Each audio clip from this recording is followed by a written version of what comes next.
The island of Sodor is home to the Northwestern Railway, with engines of all shapes and sizes, working hard to deliver goods and passengers to their destinations. There are lines that run along the coast of the island serving the docks, the fishing villages, and the seaside towns. There are branch lines that run to the farms, and the quarries, and the ancient castles of the island's heartland. And then there is the main line, which runs all the way from Knapford on the west coast of the island to Vickerstown in the east, and continues over the Vickerstown Bridge, where it connects to the mainland and beyond. One summer morning, Gordon was resting in a siding. It was a hot day and the express had been heavy. Oh, I get so out of breath these days, but nobody cares. They'll just say it'll be alright after a rest. They just don't understand. I'm not as young as I once was. Well, if that's the case, Gordon, maybe you should ask the Fat Controller to give you a new tanks and bunker. You'll feel a new engine. We tank engines never get out of breath, you know. It was lucky for Thomas that Paul Gordon had the energy to reply. That evening, the men inspected Gordon all over, but not even they could make him feel better. You need new tubes, Gordon. You'll have to go to the works to have them fitted. While Gordon was away being repaired, the Fat Controller chose Henry to pull the express. Henry was delighted. He loved having the chance to go flying down the line. However, his spirits dissipated, as the day before Gordon was due back, he became ill too. There's nothing we can do, sir. The only spare engine we have is Thomas, but he can't pull the train on his own. Nor indeed. Could he manage if Percy helped?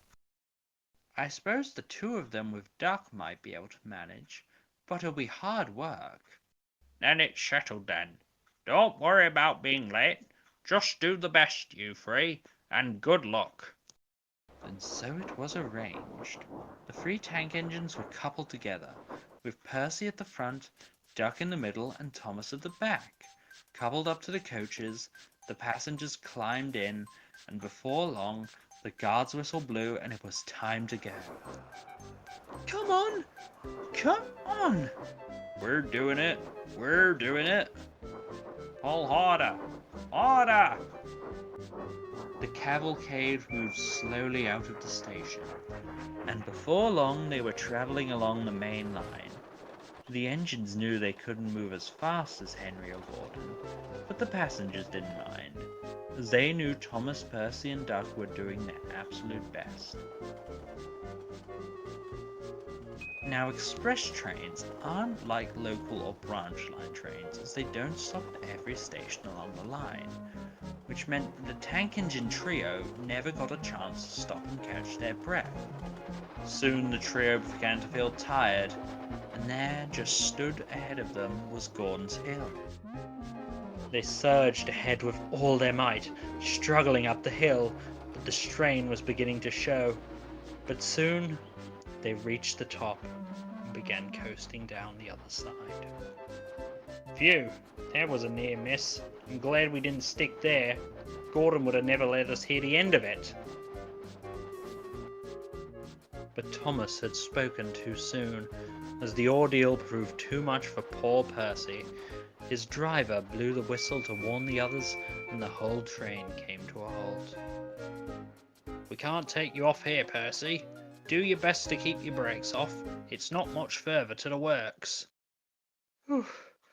Okay. I'll try. So the cavalcade started again, but the journey was much harder for Thomas and Duck. Even if Percy wasn't tired, they still struggled on. As the workstation grew closer still, they both used every last ounce of strength and steam they had to summon one last brave effort to reach the station. Poor Percy had no steam left to say anything, but at last the workstation had pulled into view. They were on the final approach, when all of a sudden, Duck found he could simply go no further. Thomas tried his best, but he just couldn't pull the heavy coaches, and as the two tied tank engines in front all of his own, the cavalcade came to a stop, right in front of the works station. There, witnessing the whole ordeal, was a newly repaired Gordon, staring in disbelief at what he had just seen. The Fat Controller had been on the train, and he came to tell the free tank engines just how proud he was of them. Well done, you three. You all did very well to get this far, and I'm very proud of you. You can all stop and have a long rest, and when you come back to Tidmouth, I shall have the workmen give you new coats of paint. So Thomas, Percy, and Doug were uncoupled from the train, moved off into a siding while Boko was called in to take the express. As Percy and Doug were moving into the sidings wearily, Thomas went to take on water, but as he did so, Gordon looked at Thomas and gave him a friendly wink. He didn't need to say any more, as Thomas knew exactly what he meant and smiled.